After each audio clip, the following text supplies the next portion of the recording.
The right to vote was historically withheld from men of color. It was It was also withheld from the general population. Do not cut me off. Do not cut me off. I am in the middle of speaking. I don't care if you're in the middle of speaking. You're in the middle of a debate. The right to vote. You don't have your TikTok mute button, sweetheart?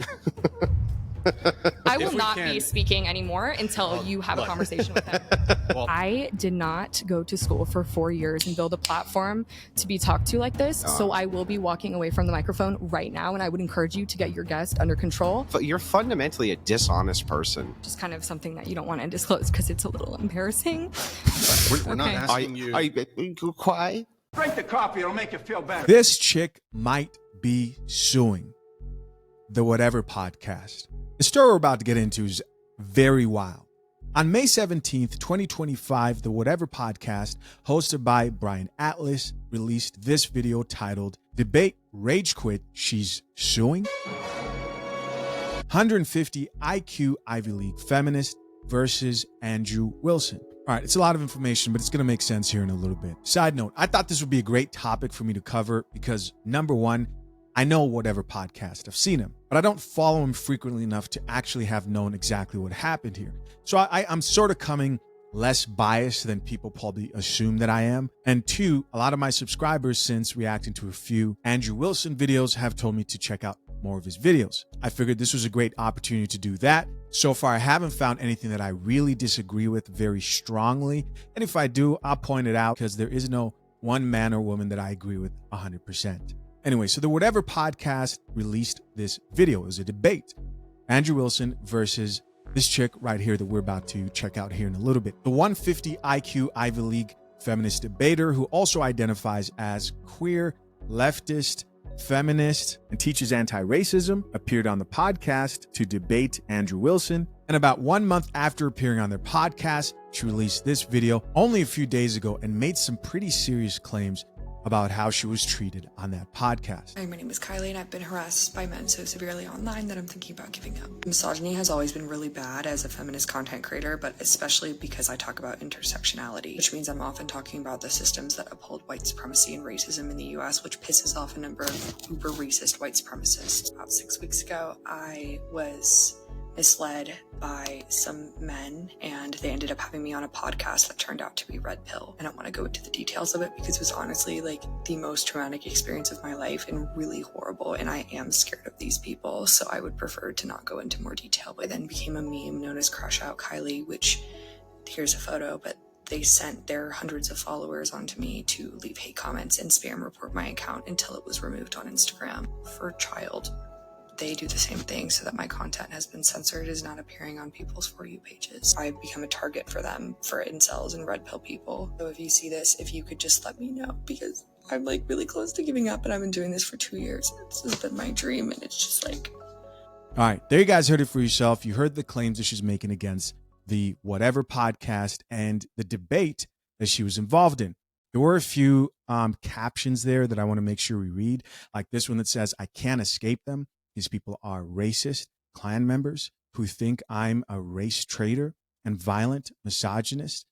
There was another one here that I saw that read, "They successfully got my Insta account suspended for no reason. I had 100K. I am now shadow banned on here. I need help reaching other audiences and getting my account back." Do you know that roughly 2 million people get married in the US every single year? And out of those 2 million people who get married, 600,000 wish they had this. And what is this? It's a prenuptial agreement. No, a lot of people have never actually seen a prenup in real life. Now, to put that in perspective, we're talking about a football stadium packed with married people who regret not signing a prenup. A part of me does understand why so many future husbands make the mistake of not getting a prenuptial agreement, right? A lot of people think only rich people get prenups, and the process is often very complicated and expensive. In fact, when I got my prenup, I wish I had guidance on how to choose the right attorney, how to avoid costly mistakes, and also just how to walk into a conversation, a legal conversation, feeling confident. That's why I decided to create fathershaverights.com. If you need a prenup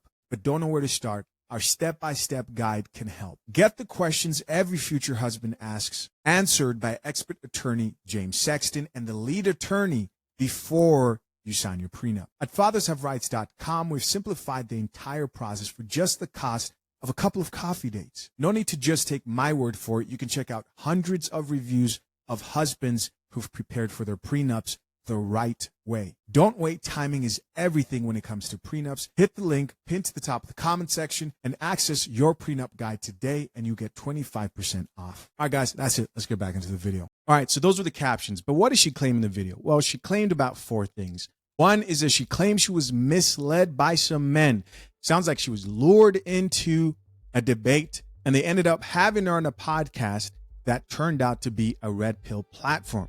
Based on how she phrased that right there, it's almost like she's trying to say that she had no idea what the platform was about. Then she goes on to claim that the debate that she participated in was the most traumatic experience that she's ever had in her life, which we're going to check that podcast out and see exactly what she's talking about. She also made it very clear that she's scared of these people and went on to talk about how they got her Instagram deleted at 100K for CP.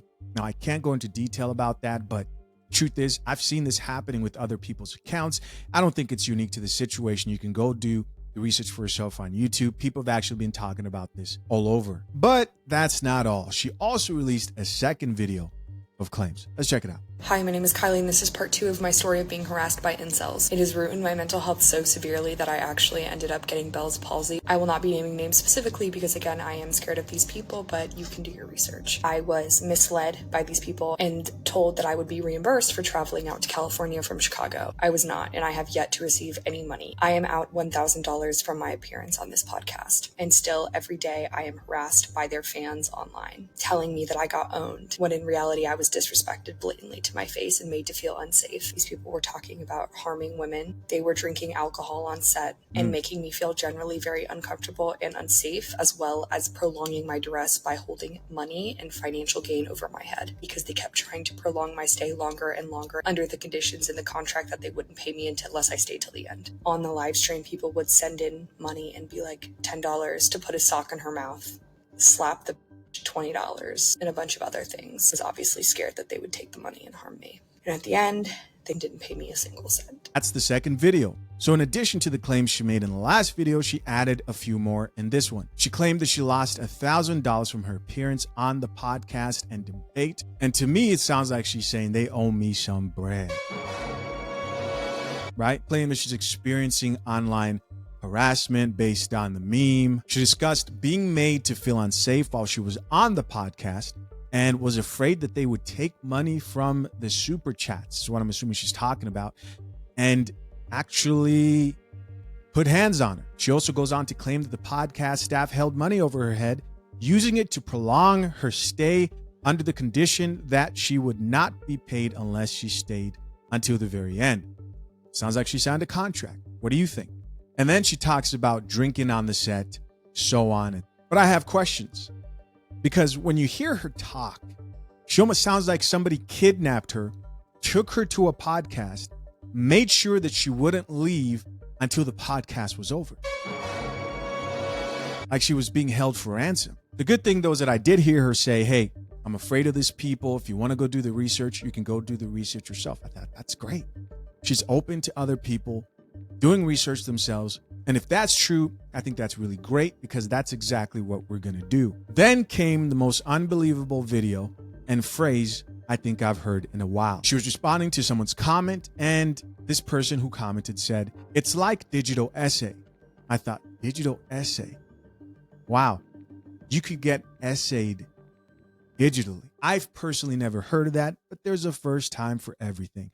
And then she made this video with the caption, being on Red Pill Media felt like being essayed. That's exactly what going on this podcast felt like. It made me feel violated in so many ways, disrespected and used. In addition to them having me fly across the country and front the bill myself with the promise of paying me back, which they didn't. I made them so much money that they asked me to come back 3 times within 24 hours. And when I told them to pay me back, they sent me a threatening, abusive email. Felt not like a human being. I was harassed on the basis of being a woman, told that I was stupid, talked over, talked down to, and I was made to cry 2, 3, 4 times. I went open to the back and just sobbed. I really tried to stay to the end because I wanted to be reimbursed for all the expenses, but I couldn't. I've done debate for 9 years, so I know things could get heated. That wasn't debate. That was assault. I felt like I was assaulted after the next day. I've been assaulted twice, and I woke up feeling. You guys are probably not going to actually hear that because it's just some things that YouTube doesn't vibe well with. She says she felt like she was essayed when she woke up the next day from the debate. That same sense of sadness and violation and emptiness. And I am curious. I mean, we're all against like the revenge adult content that you see people do and explicit photos of people who are not granting permission but appearing on a podcast and claiming that you were digitally essayed is something new. How do you even prove that? I would like to know. And as much as I like to think, all right, maybe this chick actually has a point here, so far, there's just some things that aren't adding up. Guys, I should preface this by letting you guys know that I have never been or am not in any sense a professional debater, right? I'm not an Ivy League debater. I didn't go to school to debate. I just drink and serve my coffee. But I can assume that you have to do a certain amount of research, right? You got to do some form of research. People, debaters, comment down below. Am I right? Right? Notes, a bit of research about the person who you're going to debate with. If you're going to make claims like, I had no idea that these were the topics that were discussed on this particular platform, then that would mean that you did not do any research. At which point, then whose fault is it really?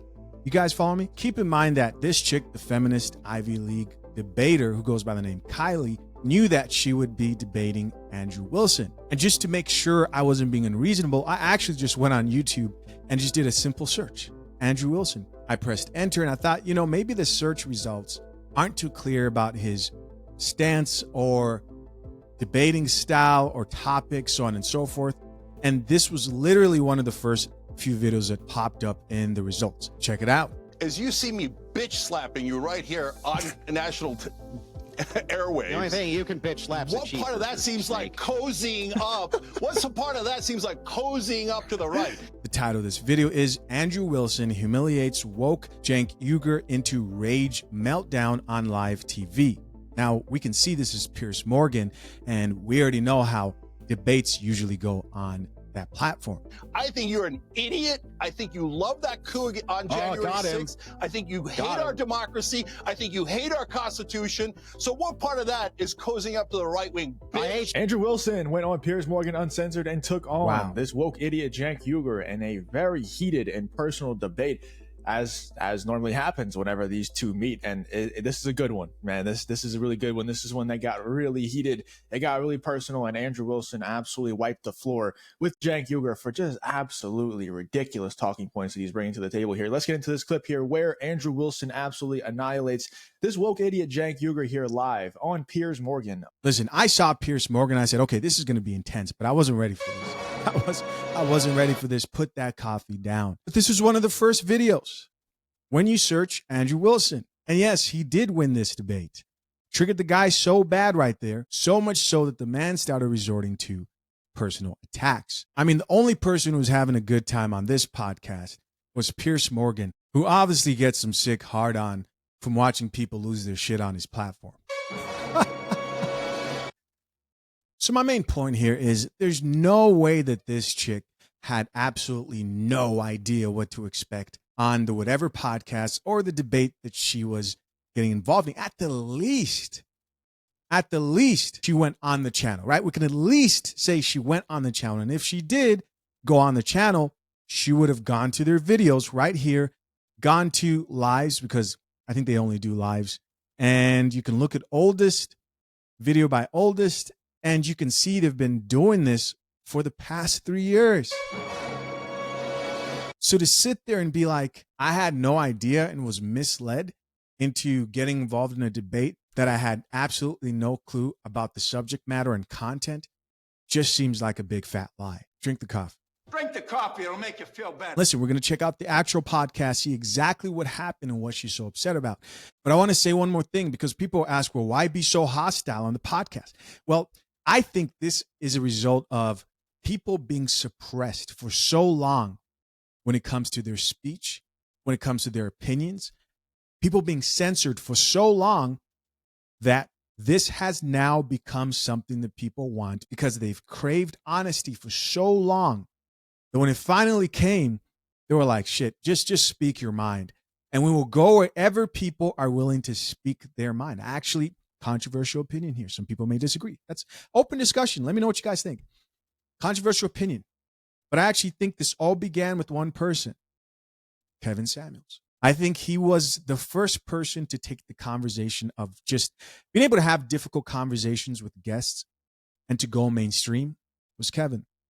And some different platforms came after that. You had Fresh and Fit who followed after, and that was around the same time. I believe I remember seeing the Whatever podcast come around that time too. And I believe that also gave birth to a platform like Piers Morgan's being acceptable, because let's be honest, how many news platforms do you see where a guest can be called out of his name and cursed out? I mean, people go wild on that show. Wow, crazy. And it still be acceptable. I think it's a cultural shift. People were deprived for so long that this is what happens, right? People want honesty.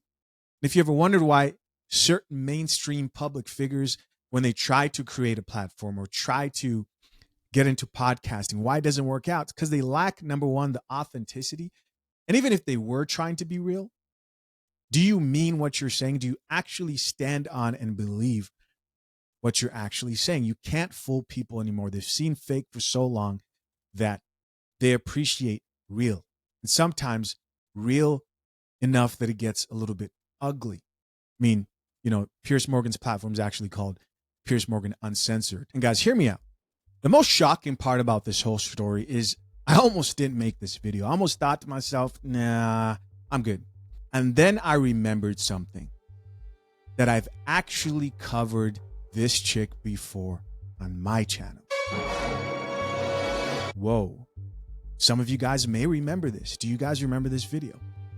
The thumbnail title read, "This teacher got exposed." And in the video that I reacted to, follow me here, she was accusing young 13 to 15-year-old boys for SLUT shaming her, accusing them for shaming her because they were saying that she was dressed too revealing. Don't believe me? Check it out for yourself. Here we go. I got shamed by a group of my students last week. I was extremely emotional, and I actually had to take about 15 minutes to go cry in the bathroom because I was so disgusted and upset by their behavior. All right, what do you guys think of this? This teacher says that she got shamed. So we're talking about SLUT shamed by teenage boys at the school where she teaches because of something that she was wearing. There's something that needs to be observed about the way that she's talking about this particular situation that I think most of you guys might have an issue with. I definitely did. Let's keep listening.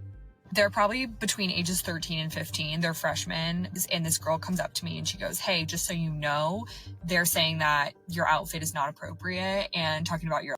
I look at them and I'm like, "Are you actually saying that right now? Are you serious?" And they were like, "No, we weren't." But they were like laughing. I'm not going to infantilize them and say that they shouldn't know, because they should. They're 14. But the worst part is the school didn't suspend them or reprimand them in any way, because I think that behavior is like so normalized and it's dismissed as boys will be boys. All right. So during this video, I actually said, hey, if those kids were actually doing that, I think they should be addressed, right? I think young children in school should know how to talk to an adult. That is something that I believe. I talk about that all the time, right? The kids need to be disciplined. But then this happened. It gets so much worse. Notice the title of this video is, "I hate my male students. Feminist teacher exposed. The responses are crazy." Check it out. Top comment here reads, "I hate teenage boys." Here's what's going to surprise you. She liked this comment. I know you can't see that she liked this comment, but she liked this comment. Chisha, why should we take your word for it? You don't have to. Let's check out the replies. Someone responded back and says, "I wish we as a society would make an effort to educate them so this doesn't happen, at least their parents or something." Okay, never mind that. That's not what we're talking about. How does this prove that she liked this comment of "I hate teenage boys"? As a teacher, this person here says her liking this comment about her students is crazy though. She should not be teaching if this is how she feels about them. And so you might be confused. What happened to the like? She unliked it. So that was a big issue I had about this comment, is you have this very staunch feminist who is also a teacher, and she's teaching both female and male students. Somebody leaves a comment underneath one of her TikTok videos, which is still up, by the way. Last time I checked, unless if she will delete it, this is her page. That's the video right there. And you'd think you get some type of apology or something like that. Again, guys, when I saw that video, I said, okay, if the kids were being inappropriate, then right, kids shouldn't talk like that. If that's how you feel about young teenage boys as a very staunch feminist, then I don't think you should be teaching. I personally wouldn't want my son to be one of her students if that's how she feels. And that's the thing about modern feminists. Modern feminists today justify, and I've said this many times and showed you the proof. There are videos of women saying, I hate men. Something I've never said, would never say. I would never say I hate women. No, because I don't. I disagree strongly about certain values when it comes to life, but I don't hate any woman who I come across. I just don't. But we accept that type of messaging from most feminists, and they call the men toxic. Come on. And that brings us to the very podcast episode from the Whatever Podcast and debate with Andrew Wilson that sparked this whole situation. Now, what I'm not going to do is react. I'm not going to react to 4 hours of content. Instead, I'm going to give you guys some summaries, of course, with the help of our AI assistant, barista, Miss Coffee. Guys, I kid you not even 15 minutes into this debate, you could tell that this whole debate was going to go south. Like I said, guys, we're not going to watch the whole thing. Here's how this is going to go. I'm going to ask Miss Coffee to summarize the moments that led up to the heated moments, or like 5 or 6 or so heated moments, which eventually led to her walking off a couple of times until she finally just walked off for good. I'm going to have Miss Coffee summarize that, and then I'm going to play the actual reaction, right? The tension that followed the topics that were covered during this debate. So starting with our first heated moment, Miss Coffee, can you please summarize what led to that first heated moment between Kylie and Andrew Wilson? Absolutely, love. Let's rewind the tape and break down exactly what led up to Kylie first saying, I will not be talked to like this, the setup, what was happening before she said it. This moment came during the early phase of the open debate, right after each guest had delivered their opening statements.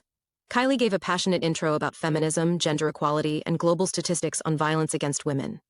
Andrew followed with a direct, combative rebuttal. He questioned the reliability of feminist data, criticized sociology and psychology for being biased, and accused Kylie of cherry-picking stats and presenting debunked research, specifically citing McKinsey and Kinsey studies. Then it escalated. The trigger moment, Andrew interrupts plus tone shift. Kylie tried to push back and clarify that she hadn't referenced the Kinsey study in her opening. She wanted to stay on topic and called Andrew's attacks a red herring. But Andrew didn't back down. He pressed harder, called her video content propaganda, and accused her of being uninformed and manipulative. Then came the first real personal jab. Stop whining. We're doing a debate. And baby, that was the ignition spark. All right, so you guys heard what led up to the moment we're about to watch right here. Let's check out the aftermath. So, to give you a quick summary, the study seems to show its most likely correlation and not causation, meaning companies were already doing very financially well, and they have the luxury to mess around with diversity quotas and initiatives. In addition, the data from the 2024 paper was unable to replicate any of the older McKinsey studies, any of them. That should tell you something. So that's a very recent data set, right? Why don't any of the psychologists ever go with the recent data set? Well, the reason they don't go with it is because it doesn't affirm their nonsensical worldviews. That's why they don't go with them ever. You'll find this very common in sociology and in psychology, which suffer from the replication crisis. Somewhere around 60% of their findings cannot be replicated, are not to be trusted. Psychology is the study of the mind. The scientific views of psychology are only done through... I don't know if you guys are paying close attention to her, but she is actually frustrated and triggered. We're 9 minutes in, already triggered by him challenging those studies. Data collection, but it has to be interpreted. This is a major, major problem. So many feminists will tell you so many studies, and luckily I have all of the ones to refute all of my opponent's studies today. Because what happens is they have a biased worldview and they want the data set to correlate with the worldview rather than wanting to tell you what the actual truth is. The truth is that a bunch of S&P 500 companies who are very rich were already doing really well. And for the purposes of publicity, they decided that they were going to start doing a bunch of DEI hires and ethnic hires and this type of thing. And they decided that the correlation, they made the correlation causation error. That's it. You'll find this over and over again, I'm sure, as we go through this debate, as we go through the numbers, especially when it comes to the abuse of women, especially when it comes to just how useful women are. We talk about domesticated labor. What a joke. You believe that women should be paid some type of domestic wage. However, it's skilled labor in the home, which keeps the home running. It's always going to be paid way more than domestic labor because it's more worthwhile than domestic labor. Simple. So with that, I'll finish my opening statement. I can't wait to dive right into this. All right. Okay. So Kylie, it sounded like you maybe had some pushback you wanted to give on something. It didn't sound like it looked like, right? You saw the faces. Thing Andrew said there. Yeah, so I very briefly referenced the McKinsey study, and McKinsey and Company's Women in the Workplace study, by the way, is what he's referring to. But it's actually, if you go and look it up, it's generally considered accurate and comprehensive in its findings. So I have quite literally no idea what my opponent is talking about, as well as the fact that this is a red herring fallacy of just, oh, this is wrong and my opponent is wrong for the following reasons. How's that a red herring? Because you're not actually acknowledging any of the information that I said. I refuted the information. I didn't even hardly talk about that. I have refutations to your video. Okay. I have your video right here. And you start by saying the largest comprehensive study, the Kinsey study. Which one are you talking about? I'll play it for you. She's like, oh, shit. Give me a second here. Okay. Well, I think we should stick to what we're talking about today. We're talking about all of this today. So I would like you to be less hostile to me, first of all, because I think we should just have a general discussion. Stop whining. We're doing a debate. Stop whining. So I'm not going to give you the reaction that I know you're looking for. Yeah. So women are better leaders than most. You agree? Yes. I was looking at that video. Yeah. That's like one of the ones that. And you cite which study? Oh, yeah, the one that I'm talking about now. But I didn't reference that in my opening at all. So I think the people in the audience, if they had any sort of common sense following along, they'd be like, what is he talking about? Kylie didn't mention that, which I didn't. But the thing is like, this is a current core part of your worldview and belief, and you make propaganda videos about it, even though it's completely uninformed. That women are better leaders. I think that is a subjective opinion. None of the statistics and facts that I gave previously are objective opinions. Like the fact that women didn't have the right to vote until 1920. Women couldn't open a bank account in the United States until 1974. When did men get the right to vote? Oh, okay, I know this is exactly what you were talking about. This is what you're known for, is like getting people on a technicality that we don't historically know. But the answer to that is no. The answer to that that's no. No, the answer to that is the fact that in 1920, everyone was given the right to vote, but there were still barriers to vote for people of color. When did men get the right to vote? The right to vote was guaranteed to all people in 1920, according to the 19th Amendment. Before 1920, were all men allowed to vote? No. Okay, great. They weren't. And then when men's because suffrage of white was passed, supremacy and because our system was not founded equally. Are you aware that men only got any rights to vote about a decade, roughly, before women? That is not true. Men have been. It's tensing up. It's tensing up. You guys feel it building up? The founding fathers were all men, so I have no idea what you're talking about. What does that have to do with the right to vote? The right to vote was historically withheld from men of color. It was also withheld from the general population. Do not cut me off. Do not cut me off. I am in the middle of speaking. I don't care if you're in the middle of speaking. You're in the middle of a debate. The right to vote. You don't have your TikTok mute button, sweetheart? I will not be speaking anymore until you have a conversation with him. Well, look, mute button. If we can, for both people, if we can allow each other to finish, even if you want to jump in, just let the other person finish speaking.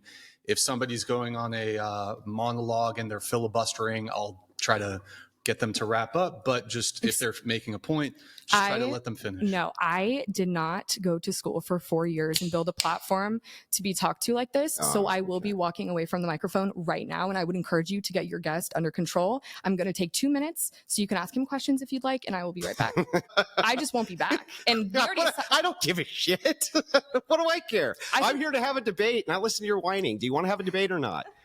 All right. I'm not going to be talked to like this. Well, so do you want to just take a little 2-minute breather? You want to take a 2-minute breather? Now, as you guys can see, she obviously was not prepared for this debate or debate style. Now, if she would have done just a little bit of research, she would have come more prepared and known what to expect. Either she didn't do the research, which is her fault, right, if she didn't do the research, or she did do the research and overestimated her ability to actually debate. But of course, guys, I'm curious to know, what do you think? But what's really interesting here is Brian, the host of the podcast, actually asked Andrew to take it easy. He probably realized, like, hey, you know, we're about like 14 minutes in. It looks like this chick wasn't ready for what she was signing up for. Maybe she didn't know. And he probably thought Andrew flew in there, left his family and everybody, you know, is taking this seriously. Let's give her the benefit of the doubt because we can lose this whole thing. Just take a little 2-minute breather. You want to take a 2-minute breather? This is feminism? You're the strong woman? You're the strong woman? Really? Who? Strong woman. I will not be talked to. Like what? What did I even say? You know, I will not be talked to like that. Yeah, you will. What are you talking about? It's a debate. Maybe we can try to stick to. There's been some really strong feminist women in that chair who have debated with me, just not this one. Yeah. Although I think maybe for the this is the stuff that Piers Morgan loves. Like, I'm sure Piers would be smiling like this. Yes, yes, yes. The ratings. I would do my British accent, but it's terrible. Maybe we can try to stick to. There's been some really strong feminist women in that chair who have debated with me, just not this one. Yeah. Although I think maybe for the sake of the ensuring that the debate happens, maybe we can just so we get the debate. So the debate happens, you know, maybe. Well, what am I supposed to do? I'm in the middle of a debate. Am I supposed to worry about tone policing and this and that because I have points and refutations which may hurt people's feelings? Well, I think she overreacted a little bit, but I think it is fair to allow. Then time it. If she's in the middle of. Yeah, time it. Give us 60 seconds apiece. Yeah, we could do that. Yeah. I'll propose that to her. You see, this is the real awkward discussion that people love. This is what they signed up for. Do 60 but seconds. I mean, I'm fine with keeping it open, but just if you're talking, and she interrupts you, I'll tell her not to. Mm-hmm. But if you can, just try to let her finish. Yeah, but when anybody does the bullshit of like, I'm speaking, you know what I mean? Of course, there's going to be some. Yeah, but try to let her finish if you can. But yeah, let's do 60-second back and forth. That's fine with me, as long as there's some boundaries. Yeah. You want to do that? 60 seconds back and forth? That works. Or if you guys want, we could give it another shot at just keeping it open combo. Sure. So why don't we do that? If the interruptions continue, you guys feel like you're not. But I would like to just point out. Wait. We have to set the rules first. No more talking. Yes, we will do 60 seconds back and forth. I'm supposed to be talking. Talk to you like that, though, right? No, 60 seconds back and forth. I will leave. I'm so serious. We sign an agreement. If leave, I don't care. Why do you think I care if talking to you? Hold on, guys. I'm not talking to you. Okay. So right from the jump, man, she's threatening to leave the podcast. He's like, hey, man, it's whatever. Now, obviously, the person who has the most to lose here, I would assume, is the host, Brian. So I can assume as the main host, he sets up a lot of these discussions. So he's trying to maintain the peace. Andrew's like, listen, I've been through worse debates like this with grown men. And then you have this chick here who's triggered 15 minutes in and ready to leave. All right, so what was the next heated moment? The next heated moment was when they were discussing the force doctrine. Ms. Coffey, could you explain and summarize what led to the second heated moment? The conversation escalated from a back and forth on feminism, violence statistics, and whether men or women are more abusive in different settings. Andrew, the male debater, pushed heavily on the idea that force is the foundation of rights, especially in the context of patriarchy. He introduced his own concept called force doctrine, arguing that, if men collectively decided to take away women's rights, they could do so by force. Therefore, all rights women have are not inherent but granted and maintained by men. That's what triggered the where do rights come from debate. Core of the human rights argument. Andrew's position. Rights are not inherent, they're maintained through force, which is overwhelmingly male-dominated. Feminism is a lie because it depends on the very patriarchy it claims to oppose. If women really had inherent rights, they wouldn't need male enforcement to protect them. Kylie's position. Rights should be inherent to all human beings simply by existing. She referenced UN human rights principles and natural law, suggesting that dignity and moral rights don't come from force but from shared human compassion or even God, though she said she's not religious. She admitted that governments use force, but disagreed with the conclusion that men grant rights. So after Andrew Wilson made his point about how feminism depends on men to uphold it, this was the aftermath. I don't know if you had anything to say about it. Well, aside from the fact that that is genuinely a terrifying idea, I think that the idea that men could just take away our rights and wipe us away is why feminism is necessary, is because we are trying to get enough men, I suppose, on our side, if you think about it in terms of like a military occupation, so that that wouldn't happen, because I think that it is possible for men to take away our rights at a blanket pace. But I don't agree with your conclusion based off that premise, though. I don't believe that women inherently don't have rights that it's given to us by men. And the reason why is because I believe that all human beings inherently should have equality and human dignity, which is although I'm not Catholic, it's a term that was very much focused on in my Catholic high school. I went to public school and then Catholic high school. But it's an axiom? About human dignity? It's just axiomatic. Yeah, I mean, it's still like important though to me, because I think that because the societies that we have created have necessitated the need, or have created the need for laws and for structure in government. And so there are many philosophers that have talked about how important it is to have government, right? But because of the fact that men can take it away does not mean that men thus give to us, right? Like, men are not gods. It is something that is inherent to each of us, that we should have the ability to live and self-govern, have autonomy. And I think the fact that men could take it away actually goes to my point about how a lot of them do, and a lot of them try to take our autonomy and make us feel unsafe and harm us, which you were previously refuting, but actually seems like you agree with me on that it's a possibility. I'm not trying to interrupt much at all, but it's not looking good. It's not looking good. No, it's descriptively true. I'm not giving an ought, I'm giving a descriptive reality. But because it's a descriptive reality, the truth is that you appealed to patriarchy. I have no idea what I have not said appeal to patriarchy. What are you talking about? When you said the whole goal is to get more men on our side, you're appealing to a patriarchy. Well, it's not the whole goal, but is a goal. Yes, I should correct myself. And so what you're trying to do is you're trying to appeal to the very demographic which can take away your rights at any time, conceding that if you do not have them on your side, you cannot maintain your rights. That is not ever true of men, which is why you'll always end up with a default patriarchy, especially the more feminist push. I don't know if you're looking at the modern world it's not now. It's the modern world, because it's not necessarily a default. It's always going to be a default. But in a lot of tribes, they were very matriarchal, and like women were at the head of the family. There's never been a matriarch in the world. That is not true at all. Give me one. Okay, I will look it up for you. It's going to be an... She pulls out her phone and is about to do some research. Oh, man. Indian tribe, and I'll refute it. Watch. Well, indigenous people largely have. It's going to be an Indian tribe, and I'm going to refute it. Eventually, she began to get even more and more triggered with Andrew Wilson's rebuttals. I'm not super interested in this line of questioning, because it just seems like an inherently misogynistic question. If you're interested in it, I want to know the worldview. I think you care because like it's your podcast, and like I'm kind of ready to move on. You know what? In your next argument, I'll just say, well, I'm just not very interested.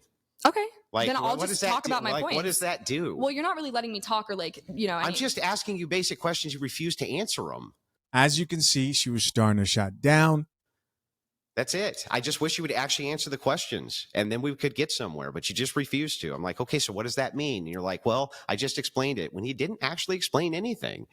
And then we get to the root of it. So what you keep doing is appealing to patriarchy for your rights by saying, I would never say I appeal to patriarchy for my rights. You say, hey, I want to appeal to men because we need men in order to protect us from the patriarchy, which means you're appealing to men for your rights. It seems like it's a big circle, so I'm just trying to decipher it out. That's it. That's it. Okay, I'm not gonna engage anymore. All right. I already told you I just don't have anything else to say on this. So I feel like we've had a good conversation. I mean, I've enjoyed hearing what you have to say, but I just don't have. Yeah, well, I mean, I would have enjoyed, like actually critiquing the View, but since you don't make the View, you already available, have for like the last 15 minutes. You've just been very evasive, and you've been very unwilling to actually answer questions, even when you've contradicted yourself. You want to acknowledge it. So this was followed by a short break that they took. And at this point, not even halfway into the podcast, not only was Kylie's opponent, Andrew Wilson, kind of over the whole situation and frustrated by the fact that she was just kind of shutting down because she couldn't refute any of his points, but the audience also started to show their frustration about her approach and constantly threatening to leave the podcast.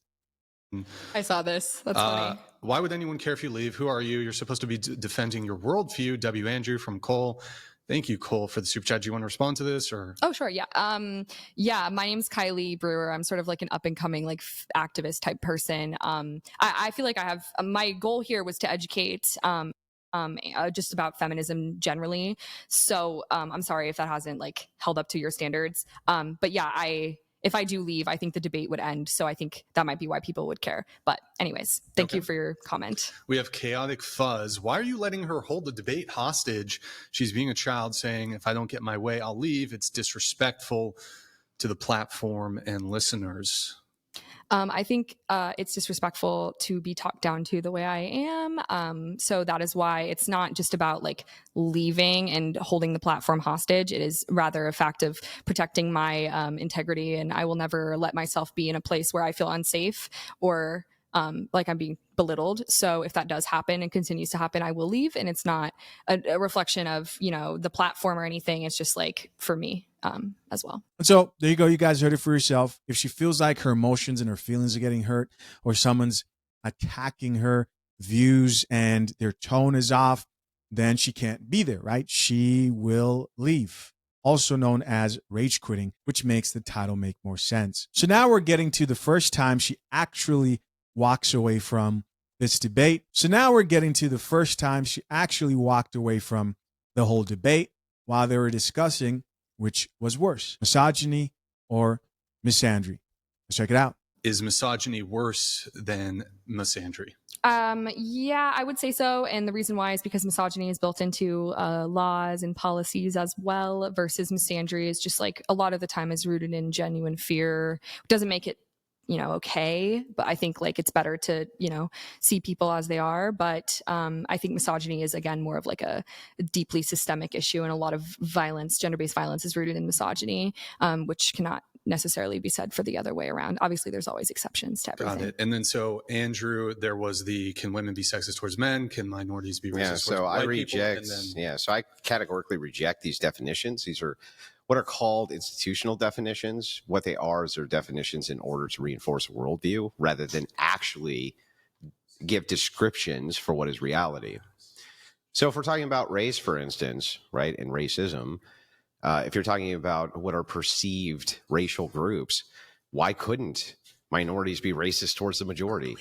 Well, what academic... If you guys are paying close attention here, she's telling the host, I am leaving. I am going to leave. Obviously triggered by her opponent refuting her stances, which is crazy. Academics do is they play this pretentious game where they're like, well, you have to have institutional power. Well, that's also... Hold on. Can you just... I hate to interrupt you, Andrew. Can you just... you repeat what you... And instead of letting her get away with it, Brian, the host, then says, can you say that in the mic, please? You just said to me privately there? Yes. I will be needing to leave at 6 p.m. So for anyone who is leaving or who is watching and not 6:30, because I have a lot of reasons. And one is that I have to drive 2 hours tonight in the dark. So I would like to leave at 6 p.m. and I'm making that known. And I hope that our agreement can be fulfilled. But can you specify? I mean, you agreed to do 6:30. 6:30. That was the agreed upon.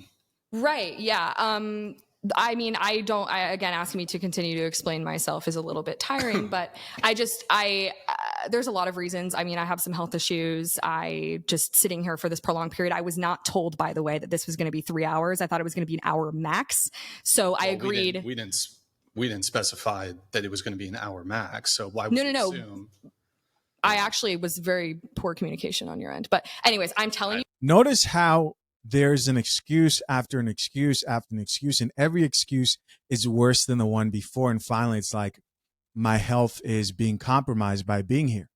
That I will Not be poor leaving at 6. communication on your end. You're going to a show and didn't bother asking how long it was going to be. No, I did when I got here, but I will be. Wait. When you got here, I'm leaving at 6. Okay, so we can have as much of a debate as we want. Okay, yeah, we understand. And if that's not satisfactory, I will leave now. Like, I'm just letting you know. Like, this is not an environment for me that I am enjoying. God, you whine so much. You're such a whiner. You just whine and cry. But yeah, I'm just letting you know. I don't. But what was the other thing you said? I can't do a debate. He's going to ask me questions about my worldview I wasn't prepared for. I'm just here to teach and monologue, and I don't want. Ridiculous. If the I signed something about coming here. So she agreed to 6:30 right in front of me. I and now she's retracting it. It's like, what is going on? I don't know. She signed a contract and now she wants to break the contract by leaving early.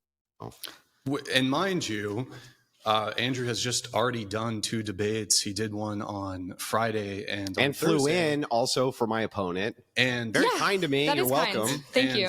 Those debates. I also don't live here. I flew in. I'm in Chicago, so. Right. Those debate. Wait, I'm a little confused. You flew in. I flew in. I have family that lives an hour away, so I spent a little bit of time with them this morning, and then I'm going to see them again before I fly out tomorrow. Well, okay, we'll discuss that after the show, but. And there's also another reason, right? Now she's talking about how she flew in as well. And if you looked at our channels and the length of our previous debates, the past 2 debates that we had have gone like quite 4 or long. 5 hours. And yeah.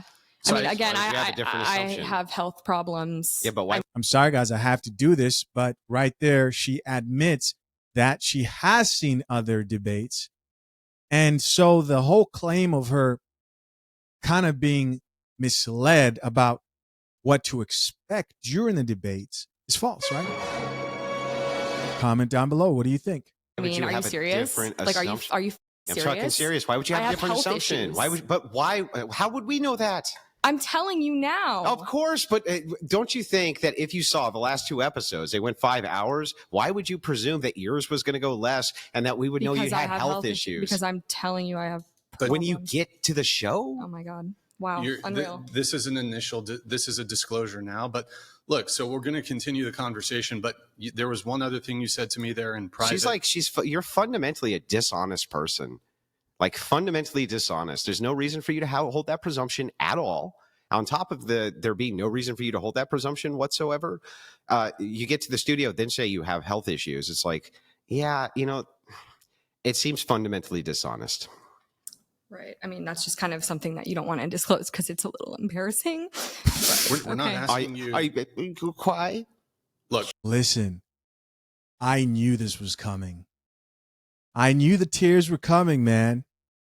I knew they were coming. Strong woman. Not asking I thought you were a strong woman. I hope you guys have a really good day. I'm leaving. Hold on. You're going to cry. Hold on. We're not. Look. I thought you were a strong woman. Kylie, do you want to just take like 3 minutes to gather? I mean, you agreed to. I agreed to hear, not stay for the entire. Yeah, but that you can't do some technicality where, well, I showed up for 2 minutes and I'm just going to leave and get the benefits of. Yo, Andrew. Andrew Wilson is there doing the crybaby face. You know what's really interesting about this? My mind immediately when I saw this, when I thought of sort of like debate style and, guest and crying. Well, first I thought, hey, they're treating her like they would treat any other grown man who started crying on the show. And then I thought about this, Jordan Peterson. You know how many liberal platforms make videos making fun of Jordan Peterson and how expressive he is emotionally? And I think the irony here is you have a woman who's on here to debate about feminism and how strong feminists are, when most feminists who are watching this would probably say something along the lines of, oh, that was too harsh. Why would you treat her like that? That's a woman. That's a woman. Look, Kylie, just take a 5-minute breather. You still there, Kylie? Yeah, I'm here. Look, do you want to take a 5-minute breather, come back, and we'll talk more? Okay. All right. Here, I'll do some chats. I'll read some chats. Let's see here. So you would think that she left after that first rage quit and walked off, but no. The second time she walked off is when Andrew debunked her stance, claiming that feminism is about human choice. Ms. Coffey, could you please summarize what led up to that second heated moment and walk off? Oh yes, love. This was one of the most surgical takedowns in the debate, and absolutely part of what led to Kylie mentally checking out and eventually walking off. Let's break it down. Second pillar of feminism, expanding human choice.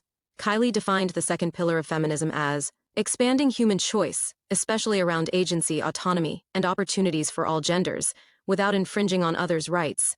This includes equal access to jobs and leadership roles, the freedom for women and men to pursue non-traditional roles, societal support to help people make empowered choices like career versus family. Sounds nice on paper, right? How Right. Andrew debunked it, according to him. Andrew challenged Kylie using her own logic. Here's how. He brought up guns. He asked, if owning an AR-15 doesn't hurt anyone, why would you limit that choice? Kylie couldn't give a solid answer beyond public safety and admitted she didn't know enough about guns. He then pivoted to hiring discrimination. He argued that banning a business from hiring who they want, for example, men only, also limits someone's choice. Kylie responded that discrimination causes psychological harm, so restricting it is justified. Andrew flipped it again and said, so it's not really about choice. It's about enforcing a moral worldview, even if it limits someone else's freedom.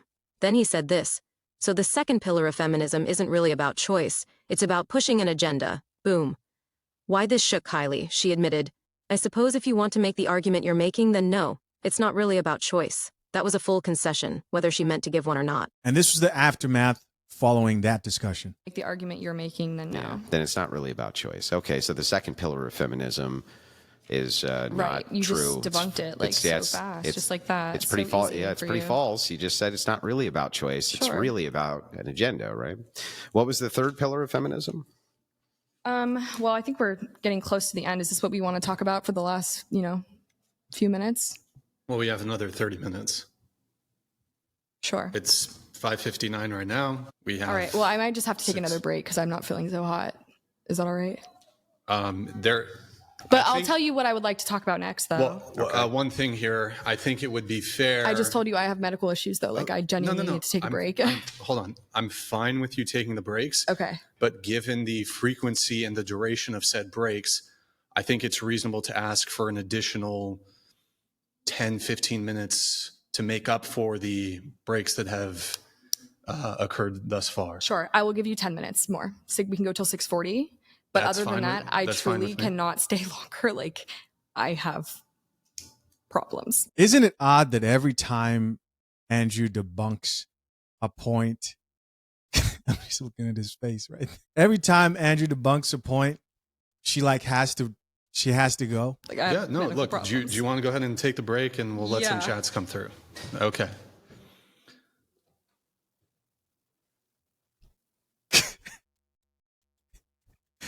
Yo.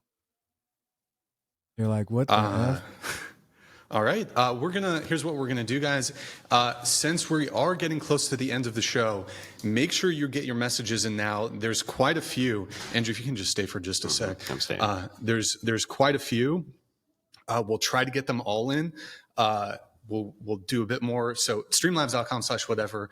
All right. And then she came back. Be as fair as I can. All right. Here, I'll let the...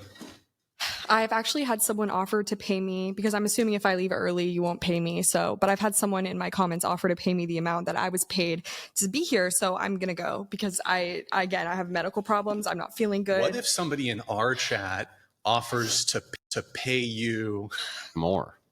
Now, we can't skip over that, guys, because one of the accusations she made is that she was never compensated and lost money appearing on this podcast. But here she says that all of a sudden, out of nowhere, out of thin air, she's had somebody offer to pay her more than she was getting paid here on this platform. So she's going to go ahead and take off. Now, the only two things that could be true here. Either she did get paid more and now she's just greedy and wants more money, right? Because she says the person offered her more so she can leave, or she made that up in the bathroom, like, this isn't going my way. I need to come up with anything. And this is yet possibly another lie. Which one is it? Do you think they would?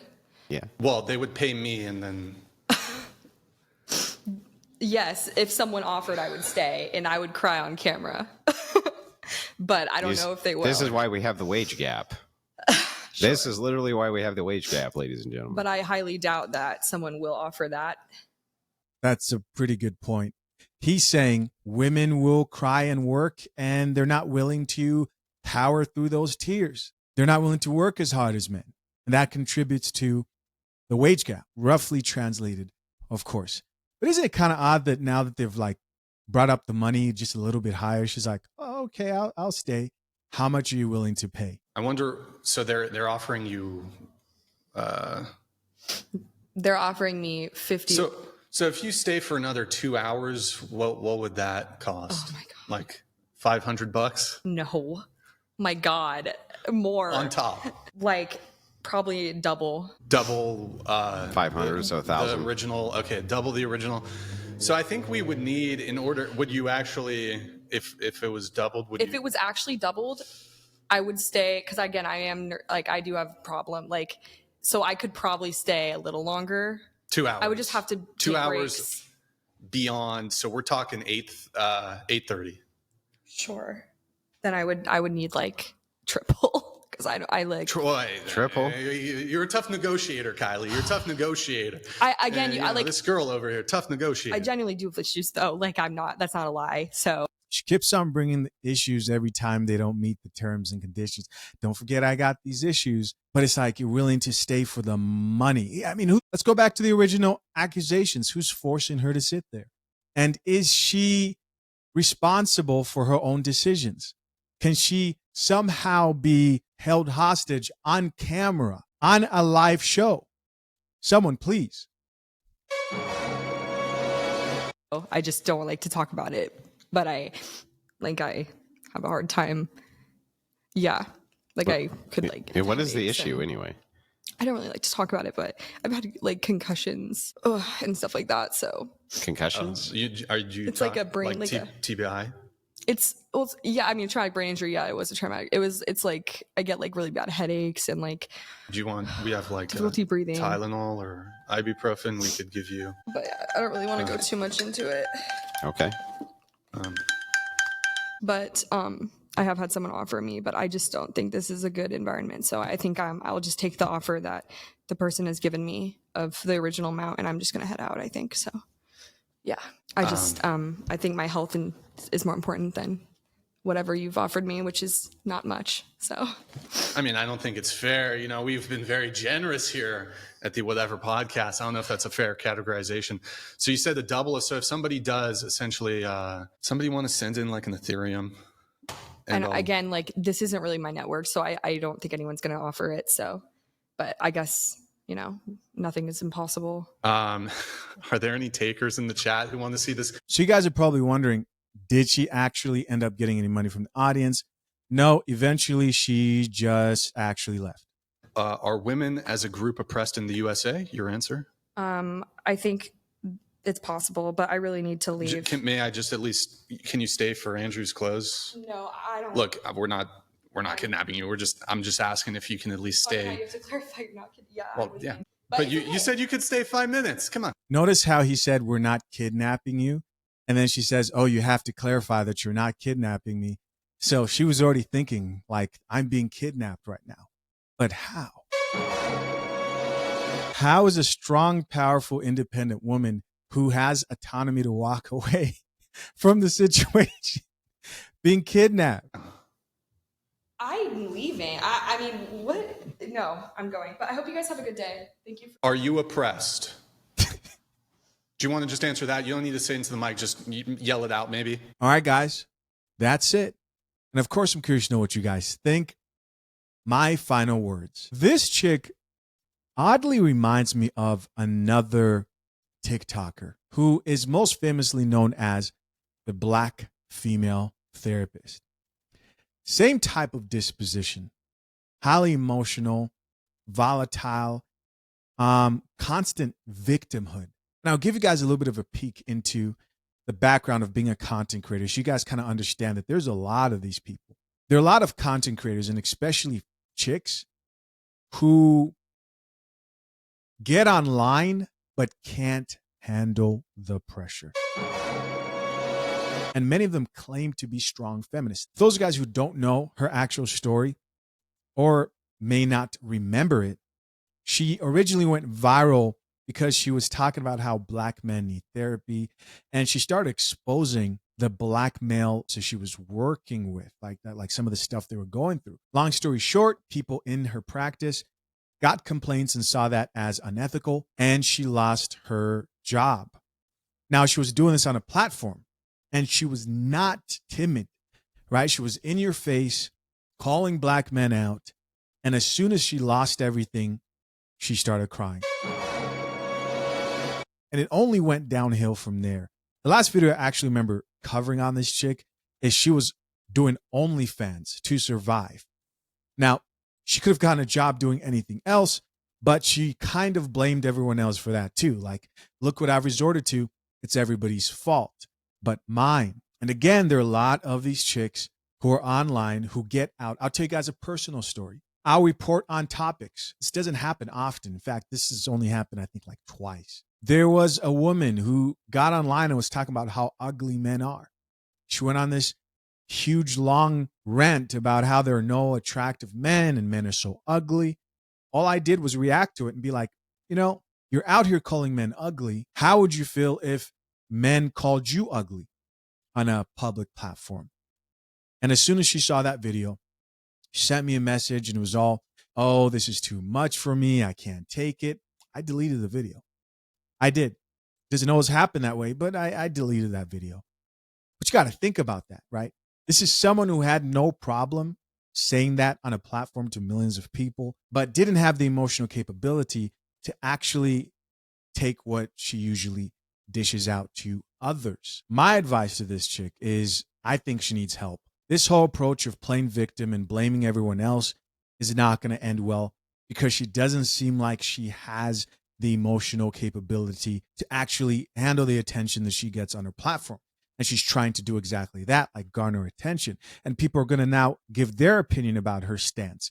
What's going to happen then? I think someone that cares about it needs to be like, hey, take a break from social media. You really need to back off. You're obviously letting this get to you a little bit too much.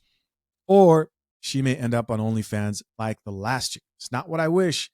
But, you know, when you do this content thing, you sort of have to accept the strong hate along with the strong love. Hey guys, as always, I appreciate you checking out yet another episode of The Coffee Pod. To my currently engaged or soon to be married men, if you need a prenup and would like a guide that shows you how to get a solid and legally binding prenuptial agreement, hit the link pinned to the top of the comment section and access your guide at fathershaverights.com today.